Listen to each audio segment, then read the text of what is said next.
12 News starts now. Coming up on a special edition of 12 News, a Valley firefighter is back on the job thanks to a groundbreaking drug trial right here in Phoenix. Local center leading the charge in the fight against brain cancer. Plus, we're highlighting the first African-American U.S. Marines and following a Valley family trying to get their father the recognition he deserves. And Valley civil rights leader and longtime pastor Dr. Warren Stewart reflects on his career and explains why this year was the right time to retire. Thanks so much for joining us for this special edition of 12 News. I'm Caribe Devine. Over the next half hour, we're taking a look at a few of the most inspiring, moving, and empowering stories from across Arizona. We'll start with the Valley firefighters' courageous cancer battle and the doctors working on a groundbreaking treatment that's giving hope to patients living with incurable tumors. It's a special day at Fire Station 191 in Peoria. Fire Captain Jeremy Gibbons is back on the job for the first time since undergoing brain surgery. How are you doing today? How are you feeling? I'm feeling pretty good. I'm thankful for every day. So when stuff like this happens, you kind of appreciate things a little bit more, I guess. The 14-year veteran firefighter has a lot to be thankful for. I have 7 kids. I've been happily married for 21 years now, and my oldest is 20, my youngest is 10. But in May of last year, life took a devastating turn for the healthy 41-year-old. Following a full-body MRI as part of Peoria Fire's early detection cancer screening program, doctors found a grade 3 glioma, a type of incurable tumor in Jeremy's brain. Because of the dangerous location of the tumor, doctors decided to monitor it. I had no symptoms, nothing to tell me like that this could be a thing or would be a thing. In December, while on a trip with his family to the high country, Jeremy started having seizures. I don't remember it. There's 3 days in my life that I don't remember during all that. They flew me from Payson to West Valley. My guys came and got me from West Valley and took me to Barrows, where I needed to be with Dr. Sinai, and he did brain surgery and saved my life. Dr. Nader Sinai is the director of the Ivy Brain Tumor Center at Barrow Neurological Institute, the world's largest brain tumor research facility. Gliomas are tumors that come from the brain tissue itself. The survival statistics for them vary by grade. For a grade 3, it's somewhere around 2 to 3 years. And for a grade 4, which is the most common, unfortunately, it's 1 to 2 years. So the problem is that no matter what grade you have, they all become a grade 4. Dr. Sinai says the biggest challenge in treating gliomas is the lack of new drug development. There hasn't been a new approved drug in 30 years for this category of tumor. And the reason for that is that there hasn't been a lot of investment in that space. While billions of dollars in federal funds have gone to develop new drugs to treat more common cancers like breast, lung, and melanoma, those drugs are often ineffective in gliomas. One of the biggest challenges for drugs is to get into the brain. The brain is designed to keep things out, so most new drugs don't get there. Right now, research at the Ivy Center is showing hope. Positive results from a phase 3 clinical trial could soon produce the first ever life-prolonging drug for glioblastoma. Dr. Sinai says awareness and funding for these types of trials is critical for patients like Jeremy. If this is how God wants to use me to bring more awareness to this, then that's fine. That's what I want to happen because it's important. Jeremy is currently working on light duty as he goes through a 1-year chemo protocol that will only slow the disease progression but won't cure him. How does it feel to be back with all your brothers? It's a lot. I miss it, and it's not something that I'm ready to be done doing yet. My family's been great, and all these guys and girls have been amazing. The Peoria Fire Department, the City of Peoria, the 100 Club, our charities, everybody is taking care of me and my family through every step of this. We've never been alone, ever. I've never felt alone, and I work for the best department in the world. Jeremy's diagnosis falls under Arizona's presumptive disability law. The law presumes that certain cancers in firefighters are job-related, making them eligible for benefits. Living in Arizona, we hear a lot about valley fever. In 2024, the state saw a nearly 45% jump in the number of cases compared to the year before. And while most people will recover from the infection, for others, it can be life-threatening. That is why doctors and researchers at the new Valley Fever Clinic are coming together to better understand, diagnose, and treat the disease. Dr. Thomas Griss is co-director of microbiology at the Mayo Clinic in Scottsdale. He's been studying valley fever for over 15 years. Yeah, it's something about the soil and the climate that it is in this area, and we're still not 100% sure where it exists in the environment, but certainly we know that it thrives here, and all you need to do is have lungs and breathe. Valley fever is caused by a fungus called coccidioides that lives in our desert soil. It's too small to see, but can be easily inhaled when soil becomes airborne. And once inside the lungs, the fungus can cause infection. The symptoms are similar to a bad cold, but for some, it can be severe. You couldn't tell it by now, but I lost a lot of weight, probably 30 or 40 pounds in less than a month period. 6 years ago, 54-year-old Chris Sams was active and working as a district manager for a bicycle company. So we were always riding our bikes. I think I was riding my bike outside 150 miles a week. So I was always outside or I was watching the dust storms. Today, Chris is one of Mayo's most severe cases of valley fever, and there is no cure. I have problems walking, brain fog, and then I don't know if it's from the valley fever, but I've spent a number of trips. I've lost how many times I've been in the hospital. So it's a tough go at it. Dr. Marie Grill is Chris's doctor. Unfortunately, for less than 5% of the population, the infection can spread outside of the lung and can go elsewhere in the body. And when they're spread to the brain, that can cause meningitis and a number of complications related to that meningitis. It can be very severe. Every 2 weeks, Chris comes in for an intensive treatment to target the fungus that has spread to his brain. And so this is what we call intrathecal administration of a medication. And like Chris said, it means introducing the medication directly into the central nervous system. Using a needle, antifungal drugs are injected directly into Chris's brain through a reservoir implanted underneath his skull. Chris's complex case of valley fever is one of many being treated at Mayo's new Valley Fever Clinic, where doctors and researchers are collaborating. So most of this, in the first point of contact in an urgent care setting, people aren't even being tested. And part of the reason they're not tested is because the results take a couple days to come back.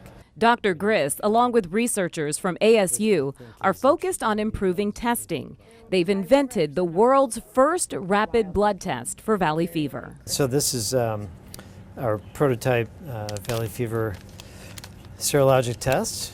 So as you can see, it looks like the rapid test that we would see during COVID times. We just put a little drop of the specimen there, and then put 3 drops of buffer on. Oh, this really is like the COVID test. And then we just wait 10 minutes, but that's till the final result is complete. We'll see in just a few seconds the sample will start running across the membrane, and usually we can see a result starting to show up pretty early. And in a medical setting, I mean, this would be great because a doctor would be able to prescribe medicine right away. Right, right. Or tell the patient why they don't need the antibiotic that they think they need, because most people will recover without treatment. The blue line is our control line. That'll turn pink when we see that the fluid has passed over. Oh. The T is the test line, and you can see it starting to appear. Oh. And so this is the one that would tell you that you have antibodies against the fungus. It's kind of fun, you can see it like right before your eyes. But for Chris, valley fever has been life-altering. He credits his wife and daughter for supporting him and the doctors at Mayo for helping him get his life back. Chris has been incredibly tenacious, incredibly strong, patient, and always kind through the whole process. Although I think many, having had such a difficult situation, wouldn't necessarily have. I think awareness is the biggest thing, since Maricopa County is the #1 county for cases nationwide. Don't just sweep it under the rug. Speak about it, talk about it. Now to a moment that isn't well known but shouldn't be forgotten. The Montford Point Marines were comprised of the first African Americans to enlist in the Marine Corps during World War II. For decades, their legacy as trailblazers in the military went unrecognized. Only on 12 News, we have the story of a Valley family whose father will finally get the recognition he deserves.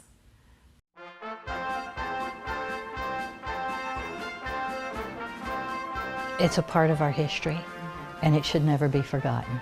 You know, it's part of what got us to where we are now. Kim Skelton is a former Marine and a member of the Montford Point Marines Association, a group dedicated to honoring an important piece of Black history.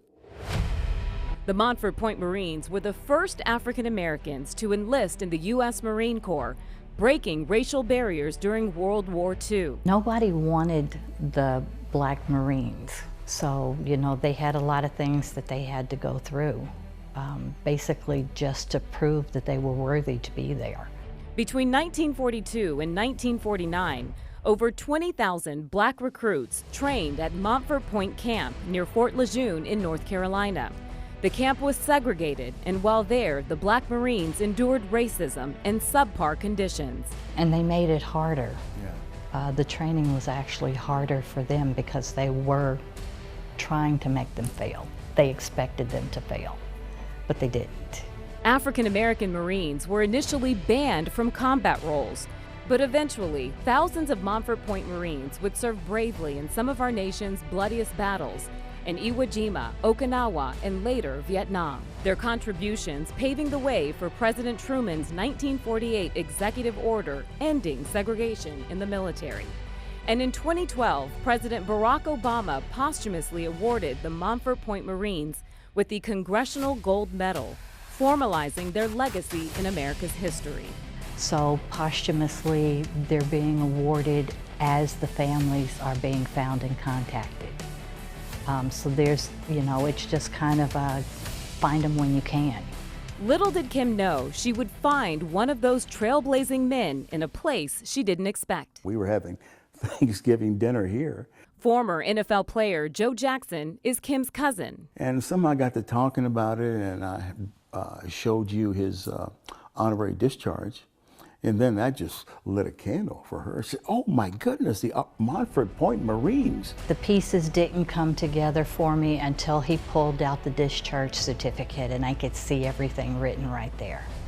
And at that point, it was kind of like, I don't think you know what you've got here. You know, so it's history. You know, he was a trailblazer. Joe's father, William Lee Jackson, served in the Peleliu Islands east of the Philippines from 1944 to 1945. He was a role model. He was my hero. He encouraged me, and he believed in me. And I wanted to do the things to please him. But it was tough. I was not a perfect kid. How much about him being in the Marines did you know? Well, not very much. He didn't really talk about the war at all. My grandmother told me that my father never drank at all. He came back from the war and he came back a different person.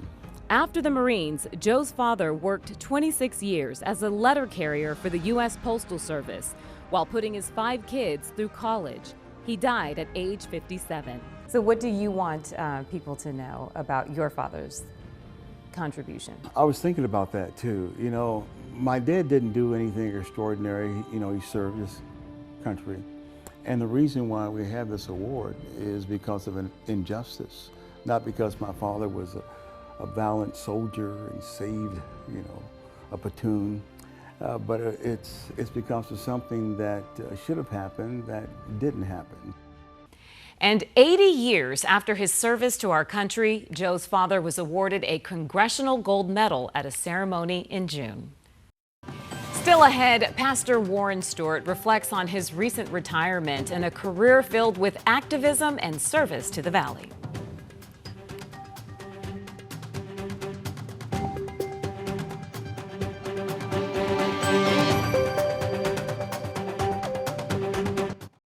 Your mornings don't stop. And now, neither do we. Welcome to Today in AZ. 12 News Today in AZ keeps going. Expanding to 9 a.m. on the 12 Plus streaming app. More live weather. More live traffic updates. More breaking news. Live from 4:26 a.m. to 9. 12 News Today in AZ, now streaming until 9 a.m. on 12 Plus. Download on your TV and watch for free. Welcome back. The First Institutional Baptist Church in Phoenix is one of the Valley's oldest black churches. After serving nearly half a century as senior pastor, this year, Dr. Warren Stewart decided to retire, leaving behind a legacy of ministry and civil rights efforts in Arizona. I had a chance to catch up with Pastor Stewart as he reflected on his service to the community and why he says his work is done. You and I need to rejoice in the Lord. Yeah. What are some of the joys of being a pastor for you? Loving God's people, being with them in all seasons of their lives, challenges as well as good seasons and times of rejoicing and celebration. A native of Coffeyville, Kansas, Dr. Warren H. Stewart Sr. started as senior pastor at First Institutional Baptist in Phoenix in July of 1977. What do you remember about that time? Well, I was 25 years of age, and it was my first pastorate, so I'd never been a pastor of a church before.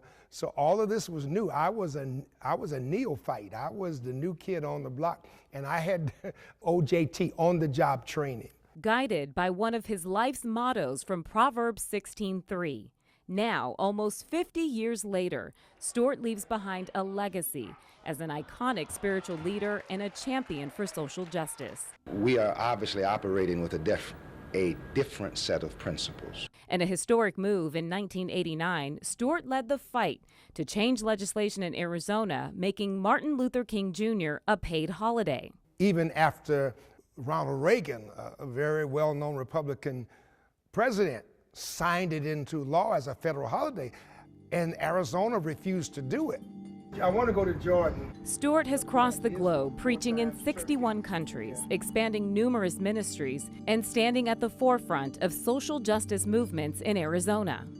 We have fought for immigration reform for years, for adequate and equal public education. The King holiday gets the most publicity, but we have fought for justice. But some of Stewart's most cherished moments as a faith leader are from visiting the sick.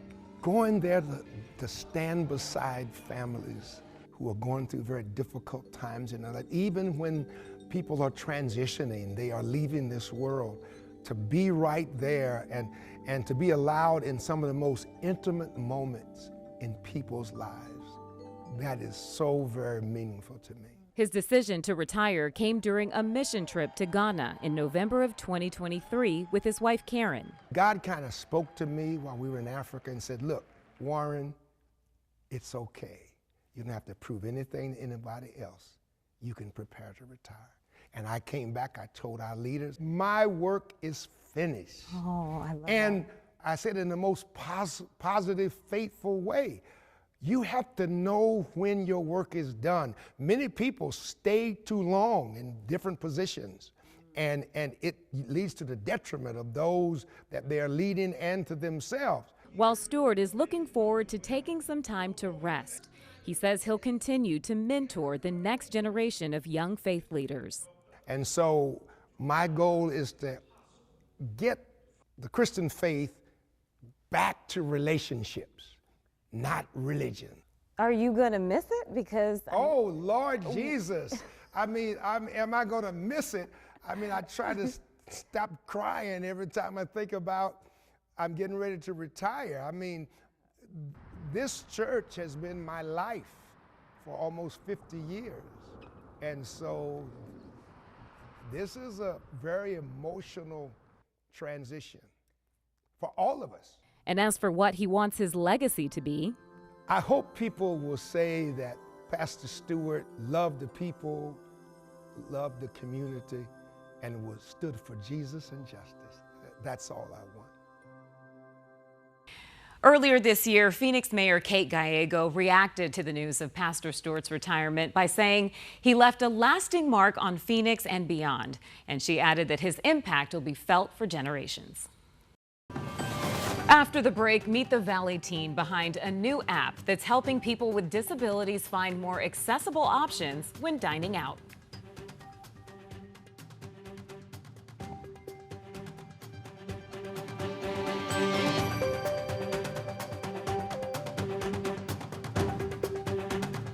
Welcome back. For most of us, going out to eat is a simple task, but for people with disabilities, it often comes with challenges. If a restaurant isn't wheelchair accessible or doesn't allow service dogs, it can be hard to eat out. It's a problem that a tech-savvy teen at Brophy College Prep is trying to fix with a new web tool. For 28-year-old Tejas Surampudi, going out to eat comes with challenges. At age 10, he was diagnosed with Duchenne muscular dystrophy and relies on a wheelchair. A lot of restaurants are still not wheelchair accessible. There's steps to enter, and sometimes, you'll call the restaurant and they don't really know what you're asking, and they're like, oh, there's only one step.